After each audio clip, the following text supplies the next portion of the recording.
Hello students, welcome back to my channel maths world. Hope आप सब लोग ठीक होंगे और सेफ होंगे घर में। हम पढ़ रहे थे डिफरेंशियल कैलकुलस के टॉपिक्स, जिसमें अगला टॉपिक हम कर रहे हैं पार्शियल डिफरेंशियल इक्वेशन।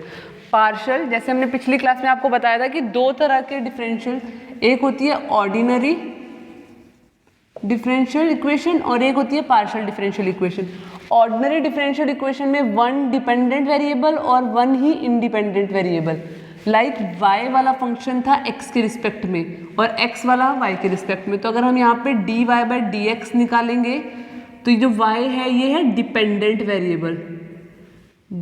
वेरिएबल और ये जो x है वो है इंडिपेंडेंट वेरिएबल। x की वैल्यू किसी पे डिपेंड नहीं कर रही, लेकिन x की वैल्यू से y की वैल्यू डिपेंड कर रही है। अगर हम x की वैल्यू 2 लिखेंगे तो ये y की वैल्यू आएगी। एग्जाम्पल के लिए x स्क्वायर लिख दूँ, x की वैल्यू 1 होगी तो y की वैल्यू 1 आएगी, लेकिन x की वैल्यू 2 होते ही y की वैल्यू 4 बन जाएगी। या हम उल्टा भी बोले, अगर हम dx बाय dy निकालें तो ये हो जाएगा डिपेंडेंट y की वैल्यू पे और y हो जाएगा इस केस में इंडिपेंडेंट।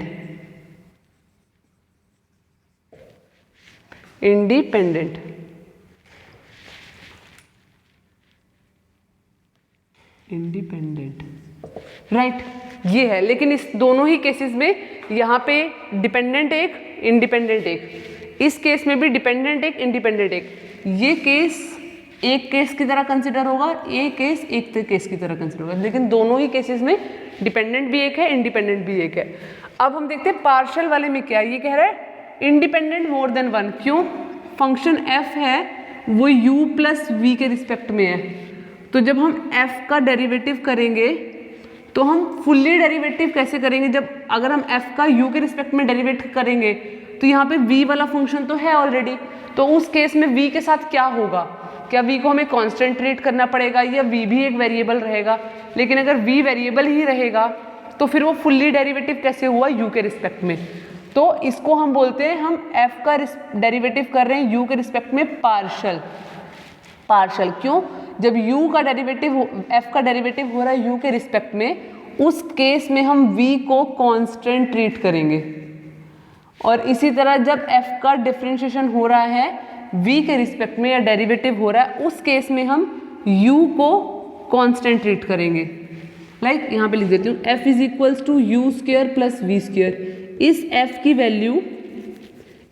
वैल्यू u पे और v पे, दोनों ही फंक्शंस पे डिपेंड कर रही है। राइट, f की वैल्यू u की वैल्यू चेंज हुई तो भी f की वैल्यू चेंज होगी, और v की वैल्यू चेंज हुई तो भी आपकी f की वैल्यू चेंज होगी। तो अब जब हम इसका del f by del u करेंगे, इस केस में v इज कांस्टेंट, और ये डेरिवेटिव, बोलने के लिए डेरिवेटिव ही होगा टर्म्स, लेकिन इसको बोलते हैं पार्शियल डेरिवेटिव। पार्शियल क्यों? क्योंकि हमने v को एक कांस्टेंट की तरह खुद से ट्रीट किया है, लेकिन वहाँ पे ऑलरेडी कोई और वेरिएबल था। तो अब ये देखिए, ये फंक्शन क्या है?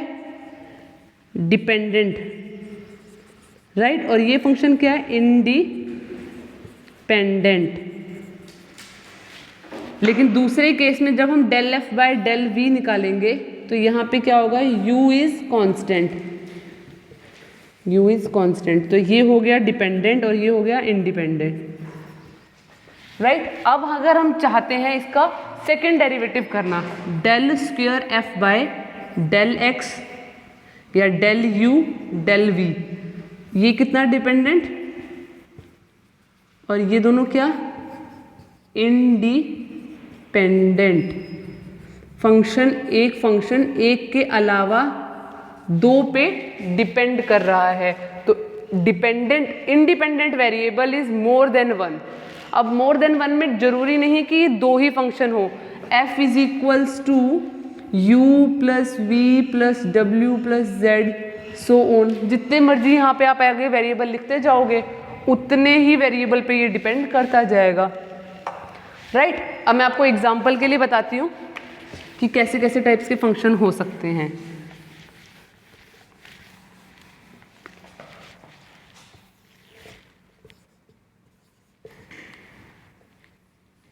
ओके, तो जैसे यहाँ पे लिखा है u is equals to x square plus y square, ये u इंडिपेंडेंट वेरिएबल एक, और इंडिपेंडेंट वेरिएबल कितने, 2, राइट। इस केस में f एक फंक्शन, डिपेंडेंट वेरिएबल एक, u and v independent variable 2।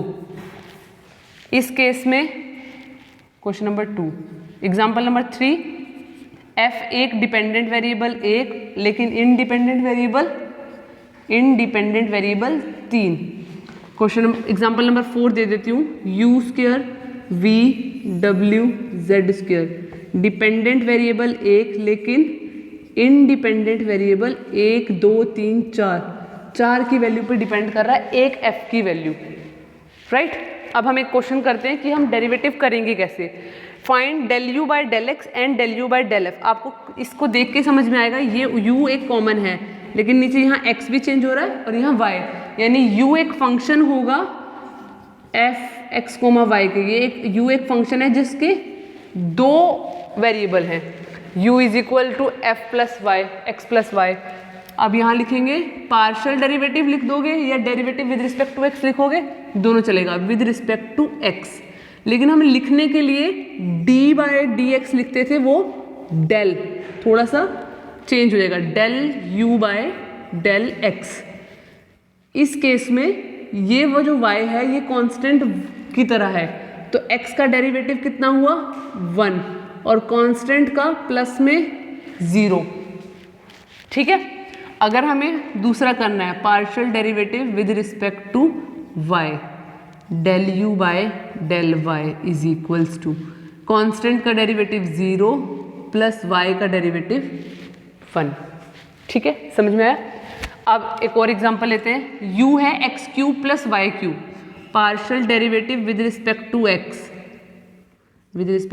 x, del u by del x is equals to 3x का square और इसका डेरिवेटिव प्लस में 0, partial derivative with respect to y, del u by del y is equals to ये constant तो ये 0 plus 3y square. जब हम normal differentiation कर देते थे, मैंने आपको तब भी कहा था यहाँ पे differentiate with respect two variable लिखना ज़रूरी है, लेकिन पार्शियल के केस में ये बहुत ज़्यादा ज़रूरी है कि आप यहाँ पे विद रिस्पेक्ट टू लिखें। यहाँ पे वेरिएबल नहीं लिखेंगे तो पता नहीं चलेगा कि आप डेरिवेटिव किसके रिस्पेक्ट में, वैसे तो यहाँ देख के समझ में आ रहा है लेकिन फिर भी आपको पहले बताना पड़ेगा कि आप किसके रिस्पेक्ट में डिफरेंशिएशन कर रहे हो, x के कर रहे हो या y के कर रहे हो, क्योंकि यहाँ पे जो इंडिपेंडेंट वेरिएबल है वो ज़्यादा है, राइट। ये हमने del u by del f, del u by del y भी निकाल लिया। ये एग्जांपल लेते हैं, del u by del x निकालना है तो आप लिखोगे differentiate with respect to x, 3 2x और ये पूरा का पूरा फंक्शन ऐसे आएगा तो 3y प्लस z, क्योंकि ये पूरा आपने एक माना, मल्टीप्लाई। जब इस पूरे का ऊपर वाले का डेरिवेटिव करने जाओगे तो x के रिस्पेक्ट में सिर्फ 2 नीचे आ जाएगा, तो इस 2 को हम आगे भी लिख सकते हैं। अब इसी केस में del u by del y निकालना हो तो e की पावर 2x 3y z, और जब ऊपर वाले फंक्शन का इसका डेरिवेटिव किया तो 3 आ गया नीचे।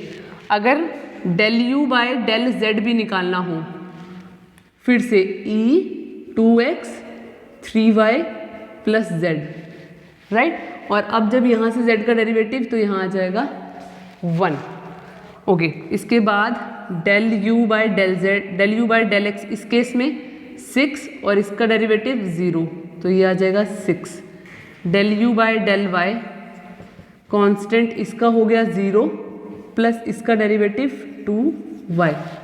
अब मैं 2 छोटे से क्वेश्चंस आप लोगों के लिए दे रही हूँ, u is equals to e की पावर x प्लस y, ये डेरिवेटिव आप करेंगे, और u is equals to 6x square plus e की पावर y प्लस z, ये दोनों क्वेश्चन छोटे से आप करेंगे और कमेंट में बताएंगे। एक छोटी सी चीज़ मैं इस टॉपिक में और बता दूं आपको, basically del u by del x करने पर अगर हम सेकेंड डेरिवेटिव कर रहे हैं, u is equals to 6x plus y मान लिया, 6x square plus y square, del u by del x निकाला पहले तो ये आ जाएगा 12x और ये कांस्टेंट 0 तो 12x। अगर हमें सेकेंड डेरिवेटिव निकालना है तो भी हमें देखना पड़ेगा किसके रिस्पेक्ट में, again differentiate with respect to x किया तो del square u by del x square हो जाएगा 12, अब इसी का y का करते हैं, del u by del y आपका बन गया 2y², फिर again differentiate with respect to y, ये बन गया del square y by del square u by del y², फिर से डिफ्रेंशिएट 4y, राइट। अब क्या सिर्फ यही दो पॉसिबिलिटी थी क्या डबल डेरिवेटिव निकालते टाइम? नहीं, ये जो ऑलरेडी आपके पास del u by del x था 12x, अगर मैं इसका यहाँ पे डिफ्रेंशिएट या again differentiate with respect to y कर देती, विद रिस्पेक्ट टू y कर देती, तो यहाँ पे आ जाता del square u del y del x, पहले x के रिस्पेक्ट में हुआ फिर y के रिस्पेक्ट में हुआ, इस केस में वो आएगा 0। और यहाँ पे मैं इस वाले फंक्शन को यूज़ करूँ नीचे दोबारा, del u by del y is equals to 2y² differentiate with respect to x, del square u by del x del y differentiate करो x के रिस्पेक्ट में 0। इस केस में आप देख रहे होंगे डेल u डेल x और डेल y, ये नीचे जो दो टर्म्स लिखी है दोनों अलग है। इसका मतलब होता है पहले x के रिस्पेक्ट में हुआ फिर y के, और इसका मतलब है पहले y के रिस्पेक्ट में फिर x के रिस्पेक्ट में। इस केस में दोनों 0 आ रहे हैं, राइट। पर क्या ये हमेशा 0 आएंगे? लेट अस एक एग्जांपल और लें कि क्या ये 0 हर टाइम 0 आएगा? ज़रूरी है? इसका मतलब तो फिर अगर जनरली ट्रू है या नहीं है वो देख लेंगे। तो हमने एक u फंक्शन लिया 6x² y plus y² x, और हमने डेल u बाय इसका डेल x किया, राइट। तो यहाँ डिफ्रेंशिएट करते टाइम ये बन गया 12x, और कांस्टेंट था y तो वैसा का वैसा रह गया, प्लस यहाँ पे डिफ्रेंशिएट किया x का 1 आ गया तो y² आ जाएगा। अब ये x आने के बाद सेकेंड टाइम जब आपने इसको डिफ्रेंशिएट किया तो विद रिस्पेक्ट टू y किया, del square u by del y del x, इसका y के रिस्पेक्ट में अब डेरिवेटिव करते टाइम ये हो गया 12x, y का 1, और यहाँ से आ गया 2 का y। अब दोबारा उल्टा चेक करते हैं, यहाँ से del u by del y किया अगर पहले, तो ये बन गया 6x² और y का डेरिवेटिव 1, और इस केस में बन गया y का स्क्वेयर। अब differentiate with respect to x किया, del square u by del x del y, इसका x के रिस्पेक्ट में डेरिवेटिव 12x, और ये x के रिस्पेक्ट में डेरिवेटिव होते ही 0।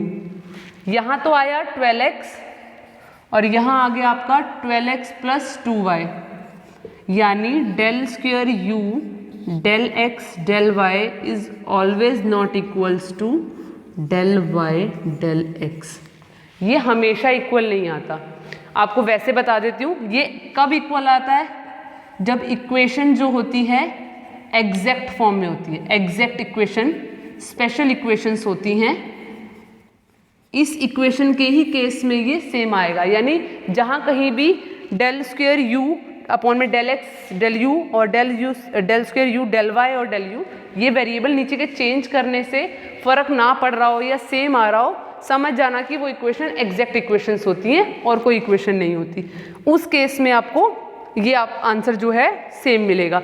अब इन क्वेश्चंस में डेरिवेटिव में आप इनका सिंगल डेरिवेटिव, डबल, ट्रिपल, जो हमने जैसे ऑर्डिनरी वाले में केसेस में किए थे वैसे ही सेम इसमें करेंगे। बस इसमें समझना ये था कि डिपेंडेंट वेरिएबल तो एक ही है, लेकिन नीचे जो इंडिपेंडेंट वेरिएबल है जिस पे फंक्शंस की वैल्यू डिपेंड कर रही है वो एक से ज़्यादा हो सकती है, 2 हो सकती है, 3 हो सकती है।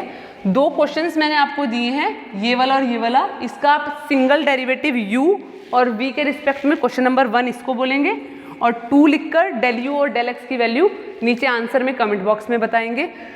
होप आप लोगों को ये वीडियो समझ में आई हो, और कुछ अगर ऐसा कोई पार्ट है जो छूट गया और आप चाहते हैं कि मैं वो भी एक्सप्लेन करूं तो वो आप मेरे को कमेंट बॉक्स में नीचे लिख के बता दीजिएगा।